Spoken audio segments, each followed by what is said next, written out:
Hello everyone, AKS IAS main శిక్షణ free ఇనిషియేటివ్కి స్వాగతం. This is Santosh కోక. ఈరోజు క్వశ్చన్ చూసే ముందు స్మాల్ అనౌన్స్మెంట్ అనేది చూద్దాం. APSC group 1 Telugu medium classes అనేవి స్టార్ట్ చేయబడ్డాయి. ప్రిలిమ్స్ మెయిన్స్ బ్యాచ్కి సంబంధించి పూర్తి సిలబస్ కవరేజ్తో రాష్ట్ర స్థాయి అధ్యాపకులతో మెటీరియల్ అండ్ టెస్ట్ సిరీస్ అనేవి ఇవ్వబడతాయి. సో దీనికోసం ఇంకా వివరాలు తెలుసుకోవాలంటే ఈ నెంబర్స్కి సంప్రదించవచ్చు. సో మెయిన్ శిక్షణకు సంబంధించి ఈరోజు మనం 5 క్వశ్చన్స్ అనేవి డిస్కస్ చేసుకుందాం. So nominal and real national income సంబంధించి, అదేవిధంగా పవర్టీ, అందులోనూ హ్యూమన్ పవర్టీ ఇండెక్స్ రిలేటెడ్గా పిఎం కిసాన్ స్కీమ్ కనెక్టివిటీతో ఒక క్వశ్చన్ అయితే చూసుకున్నాం. Structure of the Indian banking sector and RBI's monetary policy measures, Bharatiya banking రంగం యొక్క నిర్మాణం, ఆర్బీఐ ద్రవ్య విధానాల చర్యలు, tax structure in India and GST reform, very important. And also 12th 5-year plan and నీతి ఆయోగ్ సంబంధించి కూడా క్వశ్చన్స్ ఇచ్చాం. ఇందులో మీరు రాసిన ఒక క్వశ్చన్కి సంబంధించిన ఎక్స్ప్లెనేషన్ పార్ట్ అయితే మనం ఇప్పుడు చూద్దాం. Question for 4th October 2024, paper 4, section 1, భారత ఆర్థిక వ్యవస్థ మరియు అభివృద్ధి.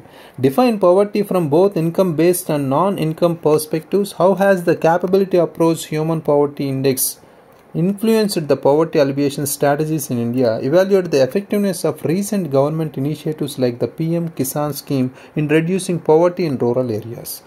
ఇక్కడ క్వశ్చన్ చూడగానే మనం 3 steps అనేవి ఇక్కడ ఫాలో అవ్వాలి. ముందుగా ఇక్కడ చూసుకుంటే టాపిక్ అనేది పవర్టీకి రిలేటెడ్గా ఇస్తున్నారు. వెరీ ఇంపార్టెంట్ టాపిక్ ఇది ఆర్థిక వ్యవస్థకి సంబంధించి. అయితే ఇక్కడ 3 partsలో అయితే క్వశ్చన్ ఇచ్చారు. పేదరికాన్ని ఆదాయ ఆధారిత మరియు ఆదాయ రహిత దృక్పథాల నుండి నిర్వచించండి. సామర్థ్య విధానం, మానవ పేదరిక సూచిక అనేది భారతదేశంలో పేదరిక నిర్మూలన వ్యూహాలను ఎలా ప్రభావితం చేసింది, గ్రామీణ ప్రాంతాల్లో పేదరికాన్ని తగ్గించడంలో పిఎం కిసాన్ పథకం వంటి ఇటీవలి ప్రభుత్వ కార్యక్రమాల ప్రభావాన్ని అంచనా వేయండి అని ఇచ్చారు. సో ఇక్కడ 3 partsలో ఇచ్చారు కాబట్టి చాలా కన్ఫ్యూజన్ స్టేట్స్లో ఉంటారు. ఎందుకంటే ఆల్మోస్ట్ 2 parts నుంచి మనం 3 partsలోకి ఎందుకు వెళ్ళాం. ఆల్రెడీ ప్రీవియస్ ఏపీఎస్సీ పేపర్స్ చూసినప్పటికీ మీకు తెలుస్తుంది ఐడియా. సో 3 పేపర్స్ అంటే 3 parts కూడా ఇస్తారా అనే డౌట్స్ కూడా చాలామందికి ఉంది. సో కంపల్సరీ ఇచ్చే అవకాశం ఉంది. మనం ఏ పర్టికులర్ లూప్ హోల్ కూడా వదలకుండా మన ప్రిపరేషన్లో భాగంగా మెయిన్స్ ఎన్రిచ్మెంట్ అనేది మనం చేసుకోవాలి, రైట్. ఇక్కడ ముఖ్యంగా క్వశ్చన్ రీడింగ్కి సంబంధించి మనం మాట్లాడుకుంటే ముఖ్యంగా క్వశ్చన్ ట్యాగ్స్ మీద మనం ఫోకస్ చేయాలి. డిఫైన్ అంటే ఇక్కడ సింపుల్గా డెఫినేషన్స్ ఇస్తే చాలు.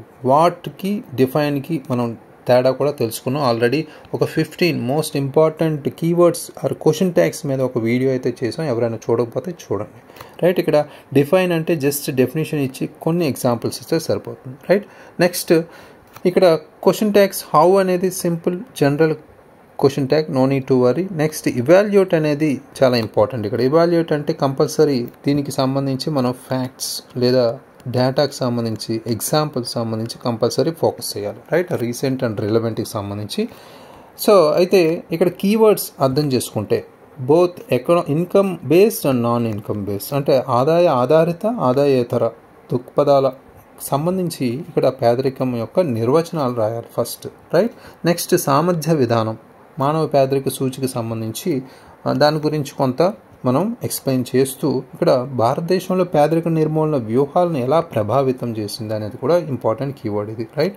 దాన్ని కూడా మనం అడ్రస్ చేయాల్సిందే. నెక్స్ట్ గ్రామీణ ప్రాంతాల్లో పేదరికాన్ని తగ్గించడంలో పిఎం కిసాన్ పథకం వంటి ఇటీవలి ప్రభుత్వ కార్యక్రమాల ప్రభావాన్ని అంచనా వేయండి అని ఇచ్చారు. చాలామంది తప్పు చేశారు. ఇక్కడ పిఎం కిసాన్ పథకం గురించే మెన్షన్ చేశారు, బట్ ఇక్కడ వంటి అని ఇచ్చారు. అలాంటి ఇటీవల ప్రభుత్వ కార్యక్రమాలు అంటే పిఎం కిసాన్ పథకంతో పాటు ఇంకొక 2 అడ్రస్ చేస్తే సరిపోతుంది, రైట్. సో అయితే ఇక్కడ సెకండ్ పార్ట్ దగ్గర చాలామంది కన్ఫ్యూజ్ అయ్యారు. ఎందుకంటే how has the capability approach human poverty index అంటే ఇక్కడ మనం నీతి ఆయోగ్ లాంటివి మల్టీ పవర్టీ ఇండెక్స్ మీద ఫోకస్ చేస్తుంది కదా. హెచ్పిఐకి సంబంధించి ఎలా రాయాలనేది చాలామంది ఫోకస్ అయ్యారు, కొంత కన్ఫ్యూజ్ అయ్యారు. బట్ ఇక్కడ హెచ్పిఐ గురించి మనం ఒక విషయం తెలుసుకోవాలి. హెచ్పిఐ హ్యూమన్ పవర్టీ ఇండెక్స్ అనేది మనకి 1997 నుంచి యునైటెడ్ నేషన్స్ యూజ్ చేస్తున్నారు.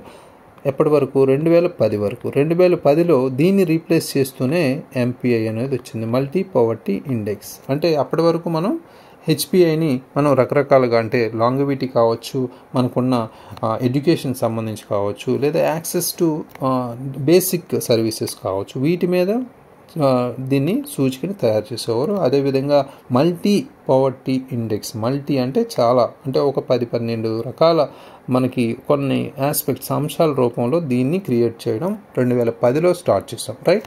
సో ఇక్కడ how has the capability approach influenced poverty alleviation strategies in India అంటే దీని రిలేటెడ్గా బేసిక్ ఇన్ఫర్మేషన్ రాస్తే చాలు, రైట్. సో ఇది మేజర్గా ఇక్కడ మనం కనెక్ట్ చేయాల్సింది ప్రీవియస్ వైజ్గా.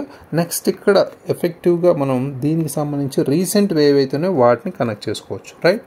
సో అది కన్ఫ్యూజ్ అవ్వకుండా ఇక్కడ మనం కొన్ని ఇలా మేజర్గా ఫేస్ చేయాల్సిన క్వశ్చన్స్ ఇలాంటివి కంపల్సరీ అడిగే అవకాశం ఉంది. అయితే ఇక్కడ నెక్స్ట్ మనకి బ్రెయిన్ స్టార్మింగ్కి సంబంధించి కంపల్సరీ ఇంపార్టెంట్ కీవర్డ్స్ ఏవైతే ఉన్నాయో దానికి సంబంధించి మనం కంపల్సరీ కనెక్ట్ చేసుకోవాలి, రైట్. దానికి ముందు మనం ఒక స్ట్రక్చర్ కూడా క్రియేట్ చేసుకోవాలి, రైట్. స్ట్రక్చర్ అనేది ఇక్కడ చాలామంది కన్ఫ్యూజ్ అవుతున్నారు కాబట్టి ఫస్ట్ మనం నిర్వచనాలు రాస్తే సరిపోతుంది. స్టార్టింగ్లో బాడీ పార్ట్లో మాత్రమే మనం ఇక్కడ మాట్లాడుతున్నాం. స్ట్రక్చర్ అంటే బాడీ పార్ట్ రిలేటెడ్గానే మాట్లాడుతున్నాం, నిర్వచనాలతో స్టార్ట్ చేస్తాం. నెక్స్ట్ మనం ఇక్కడ క్యాపబిలిటీ అప్రోచ్ అంటే ఇక్కడ ముఖ్యంగా సామర్థ్య విధానం, అదేవిధంగా దానికి సంబంధించిన ప్రభావాలు, రైట్. సో మనం ఉన్న పేదరిక నిర్మూలన వ్యూహాలకు సంబంధించి నెక్స్ట్ మనకి మూడవ కీవర్డ్ ఏదైతే ఉందో దానికి సంబంధించి కూడా ఇక్కడ మాట్లాడతాం. గ్రామీణ ప్రాంతాల్లో పేదరికాన్ని తగ్గించడంలో ఉన్న పథకాలు ఏదైతే ఇటీవల ప్రభుత్వ పథకాలు ఏవైతే ఉన్నాయో ప్రభుత్వ కార్యక్రమాలు మొత్తం మనం రాయాలి, పిఎం కిసాన్కి సంబంధించి ఇంక్లూడ్ చేస్తూ, రైట్. సో ఇవి కాకుండా మనం సవాళ్ళు కూడా రాయొచ్చు, ప్లస్ కొన్ని పరిష్కారాలు లేదా చర్యలు కూడా రాసి ముగిస్తాం, రైట్. సో ఇక్కడ క్రియేట్ చేసుకోవాల్సిన స్ట్రక్చర్ ఇంత సింప్లిఫై చేసుకోవాలి. డైలీ మనం క్వశ్చన్కి సంబంధించి ఎంత వాడు షార్ట్లో ఇచ్చినా ఎంత బిగ్గా ఇచ్చినా మనం చేయాల్సింది ఇదే, రైట్. Simplification, right. నిర్వచనాలు రాస్తాం, సామర్థ్యం, నెక్స్ట్ ప్రభుత్వ కార్యక్రమాలు రాస్తూ సవాళ్ళు చర్యలు కలిపి రాస్తూ లేదా కంక్లూజన్లోనే ఇవి మనం మెన్షన్ చేస్తూ ఇది based on our space and time రిలేటెడ్గానే చాలాసార్లు చెప్పాను. మనం స్పేస్కి సంబంధించి చాలా ఫోకస్ చేయాలి. 3 pages ఇస్తారు కాబట్టి నో ప్రాబ్లం, బట్ మన వర్డ్ లిమిట్ అనేది చాలా ఇంపార్టెంట్, దట్ టు టైం కూడా ఇంపార్టెంట్. ఒకే క్వశ్చన్ మీద మనం ఎక్కువ టైం వేస్ట్ చేయకూడదు, రైట్. ఆల్మోస్ట్ 15 questions మనం రాయాల్సి ఉంటుంది కాబట్టి. నెక్స్ట్ పరిచయానికి వస్తే మనం ఇక్కడ కరెంట్ అఫైర్స్ ఇంట్రడక్షన్తో స్టార్ట్ చేయాలి కాబట్టి కంపల్సరీ రిపోర్ట్స్ లాంటితో మనం లింక్ చేసుకోవచ్చు. మనకున్న HDI మానవ అభివృద్ధి సూచికి సంబంధించి కావచ్చు, లేదా మల్టీ పవర్టీ ఇండెక్స్ దాంతో మనం లింక్ చేసుకోవచ్చు, రైట్. ఇండియా యొక్క ర్యాంక్కి సంబంధించి, లేదా మనం ఇక్కడ స్టాటిక్ సంబంధించి మాట్లాడుకోవాలనుకోండి అప్పుడు కంపల్సరీ పవర్టీ రిలేటెడ్ పేదరికానికి సంబంధించి మనం స్టార్ట్ చేస్తాం. అంటే భారతదేశంలో పేదరికం ఒక ప్రధాన సమస్యగా ఎలా నిలుస్తుంది, లేదా సాధారణంగా ఆర్థిక వృద్ధి ఉన్నప్పటికీ గ్రామీణ పేదరికం పెద్ద సమస్యగా ఎలా ఉంది అనే వాటి మీద మనం కనెక్ట్ చేస్తూ, లేదా పేదరిక నిర్మూలన వ్యూహాలు మనకి ఆదాయ ఆధారిత చర్యలకు మించి విస్తరించే విధంగా, ఫర్ ఎగ్జాంపుల్ మనకి HPI గురించి మాట్లాడుతూ మానవ పేదరిక సూచి దృష్టాంతం ఎలా ఉంది ద్వారా బహుళ కొలతల దృక్పథం మనం ఎలా తీసుకొచ్చాం, బహుళ కోణాల దృక్పథం మనం ముందుకు తీసుకెళ్ళాం. అంతకుముందు మనకి ఒక 2-3 ఉండే, తర్వాత బహుళ అనే కోణానికి వెళ్ళాం, రైట్. ఆల్మోస్ట్ ఒక 10-12 మనం యూజ్ చేసుకుంటున్నాం, రైట్. సో ఈ వ్యూహాలు గ్రామీణ ప్రాంతాల్లో ఎంతవరకు ప్రభావితంగా ఉన్నాయో సమీక్షించాల్సిన అవసరం ఉంది అనే కనెక్టివిటీ పాయింట్తో మనం బాడీ పార్ట్కి కనెక్ట్ చేస్తాం. ఇక్కడ బాడీ పార్ట్లో మనం యాస్టీజ్ మనం ఏమనుకున్నామో ఆ స్ట్రక్చర్తో మనం స్టార్ట్ చేస్తాం. ఇక్కడ ముందుగా నిర్వచనాలు, పవర్టీ నిర్వచనాలు, ఆదాయ ఆధారిత, అదేవిధంగా ఆదాయేతరకు సంబంధించి రాసేటప్పుడు ఫస్ట్ ఆదాయ ఆధారితకు సంబంధించి మనం మాట్లాడుకుంటే ఇక్కడ మనం టెండూల్కర్ కమిటీకి సంబంధించి పేదరిక రేఖ లేదా ప్రపంచ బ్యాంకుకి సంబంధించి మనం ఇచ్చిన $1.90 ఏదైతే ఉందో రోజుకి సంబంధించి దాని గురించి మనం మాట్లాడవచ్చు. టెండూల్కర్ కమిటీ కంపల్సరీ మనం ఇక్కడ లింక్ చేసుకోవాలి, రైట్. సో అదేవిధంగా ఆదాయేతర అంటే ఆదాయ రహిత పేదరికం అంటే ఏంటి? ఇక్కడ ఆదాయేతర కారకాలు అంటే ముఖ్యంగా ఆరోగ్యం కావచ్చు, విద్య కావచ్చు, పరిశుభ్రత, గృహం వంటి సదుపాయాలకు ప్రాప్యత లేకపోవడం అనే అర్థం వస్తుంది. ఇక్కడ సామాజిక, ఆర్థిక మరియు రాజకీయ అడ్డంకులపైన కూడా ఆధారపడి ఉంటుంది అనేది చెప్తాం. ఫర్ ఎగ్జాంపుల్ ఇక్కడ మనం మల్టీ పవర్టీ ఇండెక్స్ని ఇక్కడ బహుళ కొలతల పేదరిక సూచిని కనెక్ట్ చేస్తాం, రైట్. సో నెక్స్ట్ మనం ఇక్కడ క్యాపబిలిటీ అప్రోచ్ ఏదైతే ఉందో మనకి సెకండ్ పార్ట్లో ఉన్న ఫస్ట్ అప్రోచ్ని మనం ఇక్కడ కనెక్ట్ చేస్తాం. అదేంటి విధానం, మనకి ఏదైతే క్యాపబిలిటీ సామర్థ్య విధానం, రైట్. సామర్థ్య విధానం అనే దాన్ని ఇక్కడ కనెక్ట్ చేస్తాం.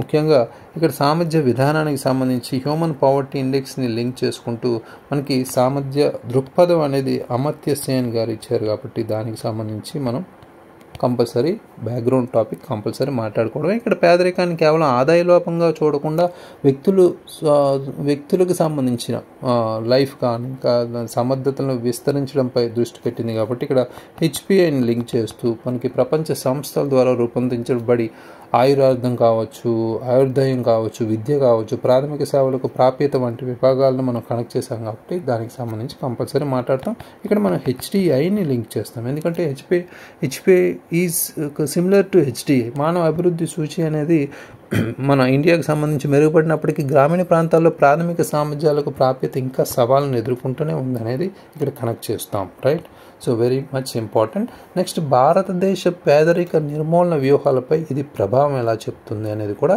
ఇక్కడ మనం లింక్ చేస్తాం. రైట్, ఇక్కడ మనం మాట్లాడేది సామర్థ్య విధానంలో ఫస్ట్ దీని గురించి రాస్తూ రీసెంట్ లేదా హ్యూమన్ పవర్టీ ఇన్ఫ్లుయెన్స్ అనేది కూడా అడిగారు కాబట్టి ఇది మిస్ అవ్వకూడదు. ఓన్లీ క్యాపబిలిటీ అప్రోచ్ గురించి రాసి ఆపేయకూడదు. రైట్, ఇక్కడ ముఖ్యంగా బహుళ కొలతల దృక్పథం గురించి మనం రాస్తాం. బహుళ కొలతల దృక్పథం ఏదైతే ఉందో మనం దాన్ని ఫాలో అవుతున్నాం ఫస్ట్ నుంచి.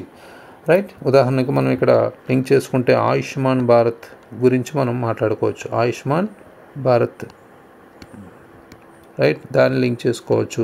అదేవిధంగా మనకున్న కొన్ని ఆరోగ్య సేవలకు సంబంధించి మాట్లాడితే ఆయుష్మాన్ భారత్, లేదా మనకి విద్యుత్ గురించి మాట్లాడితే సౌభాగ్య స్కీమ్ గురించి మాట్లాడచ్చు, లేదా స్వచ్ఛ భారత్ మిషన్కి సంబంధించి కూడా ఇక్కడ లింక్ చేసుకోవచ్చు. ఇవన్నీ మనకి మేజర్గా మనం ఇక్కడ కనెక్ట్ చేసుకోవచ్చు ఇంపార్టెంట్గా. రైట్, సో భారతదేశం ఎంపీఐలో గణనీయంగా మెరుగుపడింది. ఇప్పుడు 2015 నుంచి 2021 గణాంకాలు చూస్తే మనకి మెరుగుపడిన వాస్తవాలు తెలుస్తాయి. అవి ఇక్కడ మనం కనెక్ట్ చేసుకోవచ్చు. రైట్, నెక్స్ట్, సమీప కాలంలో ప్రభుత్వం తీసుకున్న చర్యల సమీక్ష అంటే మనకి థర్డ్ పార్ట్లో అడ్రస్ చేయాల్సిన ప్రభుత్వ కార్యక్రమాలు 1 by 1 ఇక్కడ రాస్తాం. అందులో ముఖ్యంగా క్వశ్చన్లో ఇచ్చిన పిఎం కిసాన్కి సంబంధించి కంపల్సరీ అడ్రస్ చేస్తాం. రైట్, సో ఇక్కడ ఈ పథకం కింద చిన్న మరియు సన్నకారు రైతులకి నేరుగా 6,000 వార్షికంగా అందిస్తున్నారు. ఆదాయాన్ని పెంచడం, గ్రామీణ పేదరికాన్ని తగ్గించడం లక్ష్యంగా. రైట్, అది ఇక్కడ 2023 చివరి నాటికి మనం చూసుకుంటే ఆల్మోస్ట్ 12 కోట్లు రైతులకి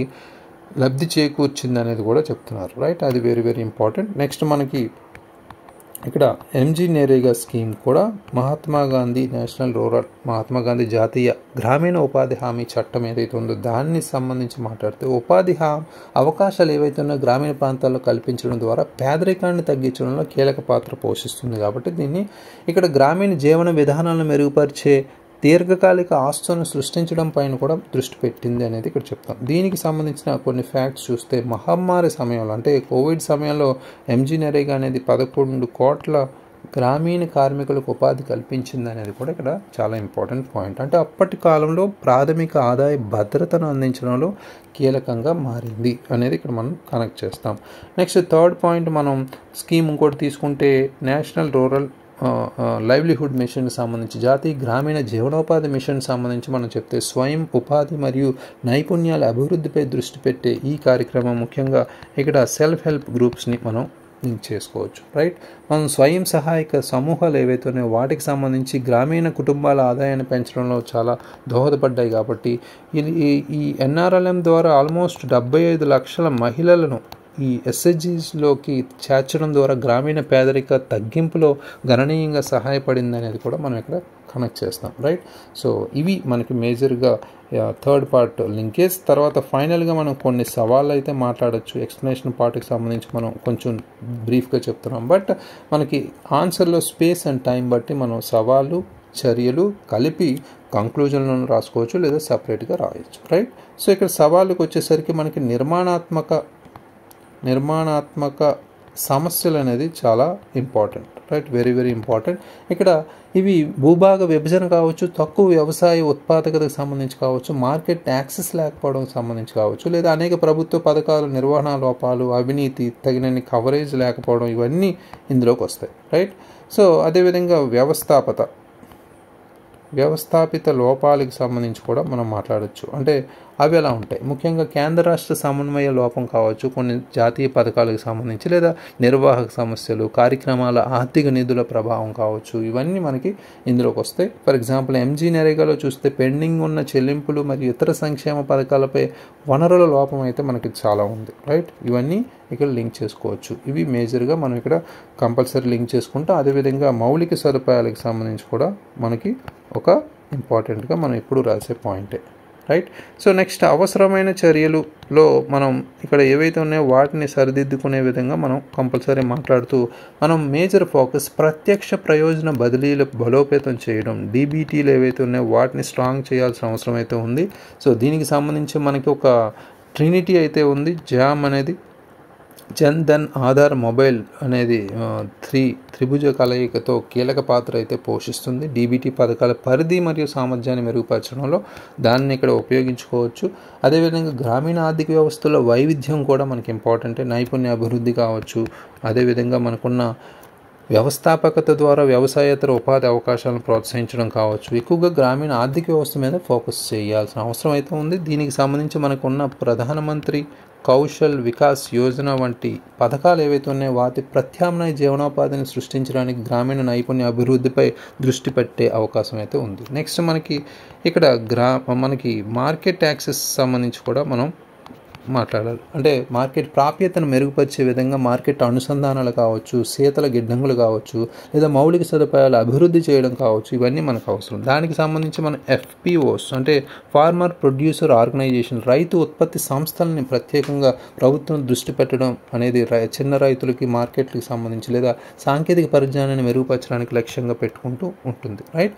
వెరీ వెరీ ఇంపార్టెంట్. ఫైనల్గా భవిష్యత్తును ఉద్దేశించి 1 నుంచి 1.5 లైన్తో భవిష్యత్తును ఉద్దేశించి రాయొచ్చు. తక్షణ ఆదాయ మద్దతును అందించడమే కాకుండా విద్య, ఆరోగ్య సంరక్షణ మరియు ఆర్థిక అవకాశాల ద్వారా వ్యక్తులను శక్తివంతం చేసే సమగ్ర మరియు బహుమితీయ వ్యూహంపై దృష్టి పెట్టాల్సిన అవసరం అయితే ఉందని చెప్పచ్చు. అదేవిధంగా లేదా మనకి ఎస్టీజీస్ ఏవైతే ఉన్నాయో, 1 పేదరికాన్ని నిర్మూలించడం, లేదా 2 మనకున్న ఆకలిని తగ్గించడం అనే దాని మీద కూడా లింక్ చేసుకోవచ్చు. ఈ 2 మన లక్ష్యాలు, సుస్థిర అభివృద్ధి లక్ష్యాలు, లేదా మనకున్న వికసిత్ భారత్ని కూడా ఇక్కడ కనెక్ట్ చేయొచ్చు, రైట్. ఇవి మనకి మేజర్గా కంక్లూజన్లో కనెక్ట్ చేయాల్సిన అంశాలు. ఇది perfect structure according to the demand of the question. అయితే ఈరోజు రాసిన ఆన్సర్ లలిత రాశారు. ఇటీవల 2023-24 సంవత్సరం యొక్క మానవాభివృద్ధి సూచికి సంబంధించి భారత స్థానంతో కనెక్ట్ చేశారు. Very good current affairs introduction. Next ఆదాయ ఆధారిత పేదరికానికి సంబంధించి డెఫినేషన్తో పాటు కొన్ని ఎగ్జాంపుల్స్ కూడా లింక్ చేశారు. ఆదాయ రహితకు సంబంధించి కూడా ఇక్కడ లింక్ చేసుకున్నారు definition as is according to the keywords. Very good. So otherwise మనకి ఇక్కడ సామర్థ్య విధానం next second part of the question, దాని ప్రభావం కూడా ఇక్కడ రాశారు. 1960-70 సంవత్సరాల వరకు పేదరికాన్ని ఆధారిత పేదరికంగానే కొలిచారు. తర్వాత నోబెల్ పురస్కార గ్రహీత అమర్త్య సేన్ సామర్థ్య విధానాన్ని పరిచయం చేశారు. Very good background. మనిషి తన కనీస అవసరాలను తీర్చుకోలేకపోవడం కాదు, తన సామర్థ్యాలను పూర్తిగా వినియోగించుకోకపోవడం. అంటే ఈ సామర్థ్యాలు స్వేచ్ఛలు, హక్కులు, అవకాశాలను పెంపొందించుకోవచ్చు అనేది చెప్పారు. అనుకూల ప్రభావాలకు సంబంధించి రాజ్యాంగంలో ఆర్టికల్ 21A ద్వారా విద్యా హక్కు, PLFS ప్రకారం మహిళల భాగస్వామ్యం పెరిగింది. దీనివల్ల లింగ సమానత్వం పొందే అవకాశం ఉంది, రైట్. అది కూడా ఇంపార్టెంటే. వైద్య సదుపాయం పెరిగి ప్రజల ఆయుర్దానం 70 సంవత్సరాలకు పెరిగింది. నిరుపేక్ష పేదరికం నుంచి సాపేక్ష పేదరికంలోకి నెట్టబడ్డాయి. ఇవన్నీ ప్రభావాలకు సంబంధించి రాశారు. Very good. ప్రతికూలతలు, సవాళ్ళకు సంబంధించి చూసుకుంటే ప్రభుత్వం జీడీపీలో విద్యకు 1.5% మరియు ఆరోగ్యానికి 3% మాత్రమే కేటాయిస్తుంది. పోషకాహార లోపం ఎక్కువగా ఉండటం కూడా ప్రతికూలంగా రాశారు. వైద్య రంగంలో మౌలిక వసతుల కొరత, 15 సంవత్సరాల నుండి 49 సంవత్సరాల వయస్సు గల మహిళలో రక్తహీనత. అంటే ఇక్కడ క్వశ్చన్లో ఇచ్చిన ఎఫెక్టివ్నెస్ ఏదైతే ఉందో దానికి సంబంధించి రాశారు. Very good. సో ఇన్ఫ్లుయెన్స్ ఏదైతే ఉందో ప్రభావాలు, పాజిటివ్, నెగిటివ్స్ రాశారు. Very good. గ్రామీణ ప్రాంతంలో పేదరికాన్ని తగ్గించుటకు చర్యలు, PM కిసాన్ పథకాన్ని కూడా లింక్ చేశారు. క్వశ్చన్లో ఇచ్చిందే. మహాత్మా గాంధీ గ్రామీణ ఉపాధి హామీ పథకం గ్రామాల్లో మౌలిక సదుపాయాలు పెంపొందించే విధంగా సమాన పనికి సమాన వేతనాన్ని అందిస్తున్నాయి. ప్రభుత్వ పంపిణీ విధానం ద్వారా ఆహార ఉత్పత్తుల పంపిణీ, అంగన్వాడీ కేంద్రాల ద్వారా పిల్లలకు పాలిచ్చే తల్లులకు గర్భవతులకు పోషకాహారం అందించడం, స్కిల్ ఇండియా ద్వారా నైపుణ్యాల పెంపుకి దోహదపడడం, ఇవన్నీ ఇంపార్టెంట్. అత్యధిక జనాభా కలిగిన భారతదేశంలో మరిన్ని వైవిధ్య ప్రభుత్వ సేవల ద్వారా పేదరికాన్ని తగ్గించే దిశగా ప్రయత్నిస్తూ ఆత్మనిర్భర్ భారత్ని సాధించి SDG 1 and 2 లక్ష్యాలను సాధించవచ్చు అని రాశారు. Very good conclusion. అయితే ఇక్కడ కొన్ని మిస్ అయినవి మనకి సవాళ్ళతో పాటు చర్యలు కూడా మనం రాస్తే ఇంకా బెటర్, లేదా ఓన్లీ చర్యలైనా మనం కనెక్ట్ చేసి కంక్లూజన్లో ఫినిష్ చేయొచ్చు, right? Otherwise everything okay. So ఇక్కడ ఒక ఫ్లో అండ్ కంటిన్యూటీ అయితే ఈ ఆన్సర్లో కనిపించింది. సో ఇక్కడ మేజర్గా స్టార్టింగే కరెంట్ అఫైర్స్ ఇంట్రడక్షన్తో కనెక్ట్ చేశారు. At the same time definitions as per keywords ఏవైతే ఉన్నాయో మనకి అడ్రస్ చేశారు.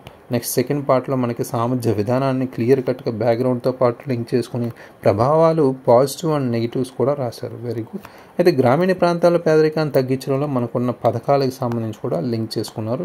ఇంకా ఎలాబొరేటెడ్గా కొన్ని ఫ్యాక్ట్స్ అయితే ఇక్కడ మిస్ అయ్యాయి. ఫర్ ఎగ్జాంపుల్ మనకున్న PM కిసాన్ సంబంధించి మనకు ఆల్మోస్ట్ 12 కోట్లకి వాళ్ళకి ఫార్మర్స్కి లబ్ధి చేకూరడం కావచ్చు, లేదా MGNREGAకి సంబంధించి కరోనా టైంలో 11 కోట్ల మందికి ఉపాధి లభించడం, భద్రత సంబంధించి ఇలాంటివి మనం లింక్ చేసుకోవచ్చు. లేదా నేషనల్ రూరల్ లైవ్లీహుడ్ మిషన్కి సంబంధించి మనం SHGs అనుకున్నాం, రైట్? ఇది మహిళలకు సంబంధించి కాబట్టి కంపల్సరీ వెరీ ఇంపార్టెంట్. కాబట్టి ఇక్కడ మనం చూసుకున్న ఆల్మోస్ట్ 75 లక్షల స్త్రీలను ఇందులో గ్రూప్స్లోకి తీసుకురావడం అనేది కూడా జరిగింది. కాబట్టి అది చాలా ఇంపార్టెంట్ పాయింట్. ఇలాంటివి మనం ఫ్యాక్ట్స్ అనేవి లింక్ చేసుకోవాలి. ఓన్లీ పాయింట్స్ అనేవి కనిపించాయి, వాటి మీద ఇంకా ఫోకస్ చేయండి. Overall approach is flow and continuity is very good. So కొన్ని రిపోర్ట్స్ వైజ్ మనం అక్కడక్కడ ఫస్ట్ మాత్రమే రాశారు, రిమైనింగ్ కూడా లింక్ చేయాల్సిన అవసరం అయితే ఉంది. సో దాని మీద ఫోకస్ చేయండి. Remaining are very good. ఈ ఆన్సర్కి మనం 5.5 10 మార్క్స్ అయితే ఇవ్వచ్చు. Very good, well done. అయితే నెక్స్ట్ మనకి మెయిన్ శిక్షణకు సంబంధించి డే 87 సంబంధించి question for 5th October 2024 paper 4 ఆర్థిక వ్యవస్థ మరియు అభివృద్ధికి సంబంధించి సెక్షన్ 2 తెలంగాణ ఆర్థిక వ్యవస్థ 5 మోస్ట్ ఎక్స్పెక్టెడ్ క్వశ్చన్స్ అనేవి చూద్దాం. ఎకనామిక్ డెవలప్మెంట్ ఆఫ్ తెలంగాణకు సంబంధించి చాలా ఇంపార్టెంట్. తెలంగాణ ఆర్థిక వ్యవస్థ, తెలంగాణలో జనాభా పరివర్తన, జనాభా డివిడెంట్కి సంబంధించి, తెలంగాణలో ప్రవేశపెట్టిన ముఖ్యమైన భూ సంస్కరణలు, అది కూడా ఇంపార్టెంటే. నెక్స్ట్ తెలంగాణలోని వ్యవసాయం మరియు అనుబంధ రంగాలకు సంబంధించి, MSME సెక్టార్ ఇన్ తెలంగాణకు సంబంధించి కూడా మనకి ఈ 5 క్వశ్చన్లు ప్రిపేర్ అవ్వండి. ఇందులో ఒక క్వశ్చన్ అయితే టెస్ట్ రాయడానికి అయితే మీకు ఇస్తాను. So right your answers in the AKS app. Thank you very much. All the very best.